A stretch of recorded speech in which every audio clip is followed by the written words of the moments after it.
Welcome back to Sous Vide Everything, guys. Today, ramen.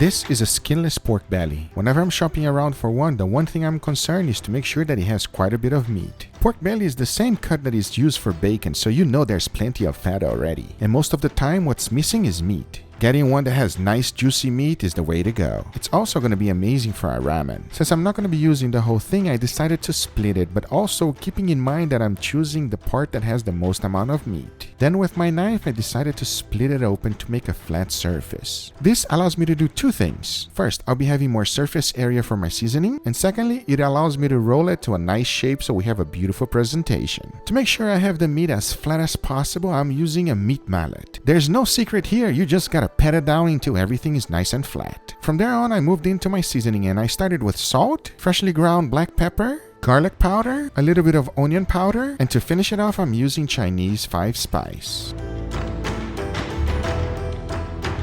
Now the next step is to roll it nice and tightly into a cylinder. To make sure it's going to be holding its shape, I decided to tie it with butcher's twine. You always start up in the middle and work your way through the edges. Once I was done, I was left with a perfectly symmetrical cylinder of pork belly goodness. To ensure it will fit the bag, I had to remove the edges. There are many different ways you can cook pork belly. A lot of people like to use soy sauce inside of the bag. Others like to use Worcestershire sauce. Another popular item is ketchup mayonnaise, which is kind of sweet. And I've also used ponzu sauce. But for me today, I'm keeping it plain. Keep in mind, adding any of these marinade will also change the color. It becomes way darker. And for today, I'm not looking for that look. Now all there's left to do is bag it up and cook it sous vide. If there's one thing you gotta remember when cooking pork belly sous vide is that it floats. And it floats like a boat. And for that reason, I like to use my sous vide rack. It ensures me that it will be submerged throughout the entire cook. I'm cooking this beautiful pork belly at 160 degrees Fahrenheit for 8 hours.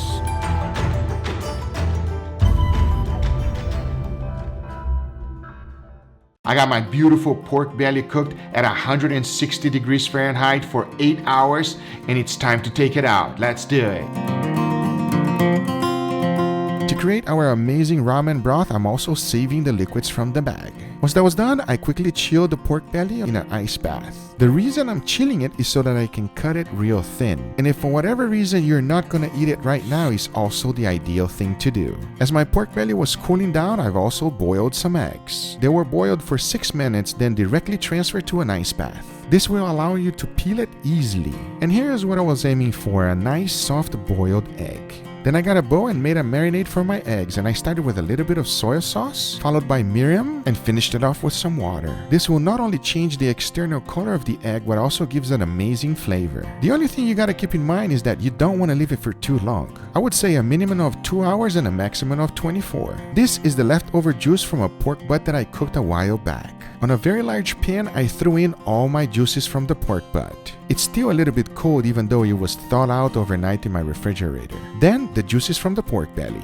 Under medium-high heat, I combined everything together. To give some nice flavor, I threw in some shallots and garlic. As it is right now, the broth is extremely concentrated. In order to fix that, I threw in a bunch of water. I cannot tell you the exact amount. But here's my recommendation, fill up the pot all the way to the top. Then under high heat, let it boil down until it starts reducing. Taste it until you see that the flavor is right for you. Mine took about 35 minutes. If you feel like you added too much water, just let it reduce more. And don't forget to season it with salt and freshly ground black pepper. Once it has the flavor you're looking for, all there's left to do is to strain it. Once everything has been strained out, you are left with a beautiful broth. The wonderful thing about doing this method is that you're gonna have quite a bit of broth left. I like to use this disposable plastic container to save them. As I get towards the end, you can see that the concentrated part is left behind. And if you don't like it too strong, you can always strain it once again. But if you are like me, I love that strength. Now all there's left to do is put it on my refrigerator and warm it up whenever I'm ready. Now let's talk about noodles. Honestly, you can use any type of noodle you like. There's so many different kinds out there. We got ramen noodles, rice noodles, vermilion noodles, and even Korean noodles that are fresh.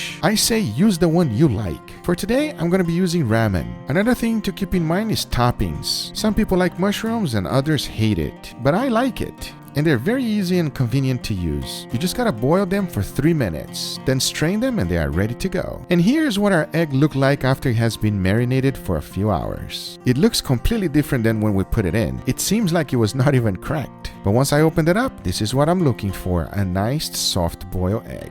Now going back to our pork belly, all there's left to do is remove it from the bag and take out the butcher's twine. Now that I got everything ready, all there's left to do is put a nice beautiful sear in this pork belly and put everything together. And I know it doesn't look that good right now, but watch this.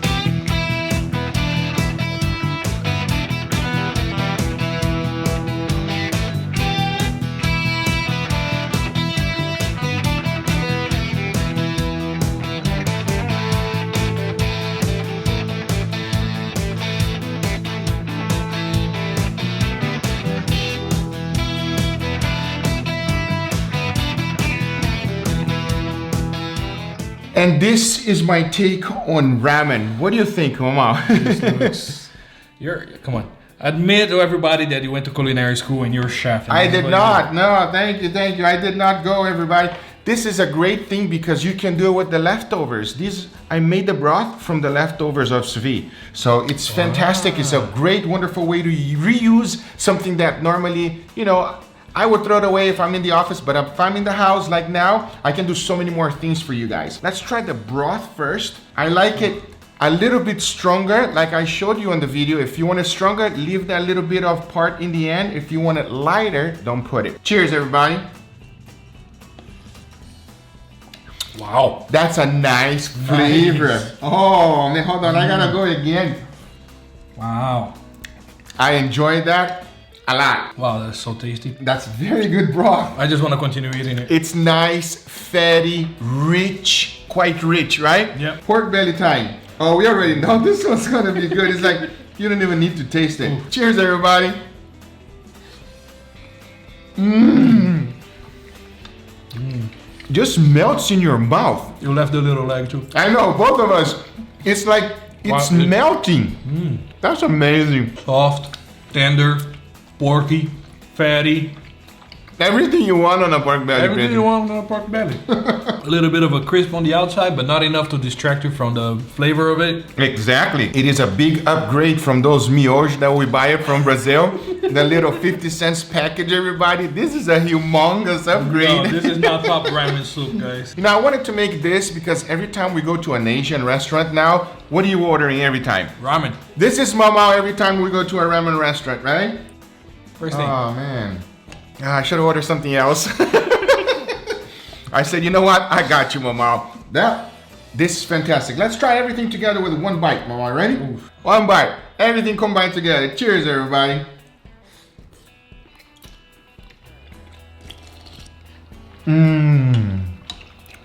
That's just so phenomenal. Amazing. Wow. Delicious. If you never had real ramen, you don't know what you're missing, because if you're used to that $1 package that we always eat, that is nothing compared to the real deal, everybody. Wow. It is not hard to make it if you use the leftovers. If you do the traditional version, you have to make the broth for hours and hours and hours. But making it like this, it's so convenient. Now I have a bunch of broth left, Mama. I can make it anytime you want to. Just gotta put it all together and that's it. Wait, wow. Can you use it to make pho? Pho. If you guys want to see pho, let me know in the comments below. I'll make that as well. That's probably one of our favorite things to eat when we go to Vietnamese restaurant, right? That's the only thing I get on a Vietnamese restaurant. Let's try that egg. I already did. You did?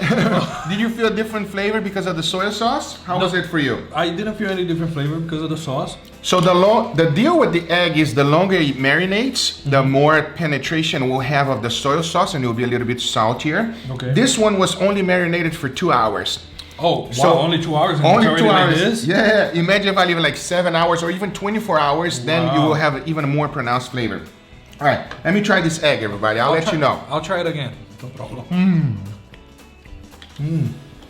The combination of everything together is amazing, everybody. And I really hope that I made it easy that you can do it at home.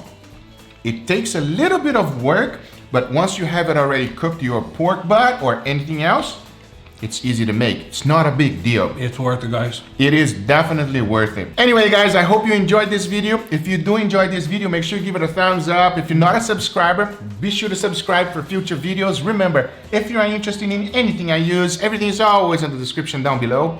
Thank you so much for watching, and we'll see you guys on the next one. You know, the sad thing here is, because you are my guest here, I gave you more than me. Oh, that's not sad at all. That's a good thing. I gotta go make some more for me right now, because this one is not enough. I'll see you guys on the next one, everybody. Take care. Bye-bye. Bye.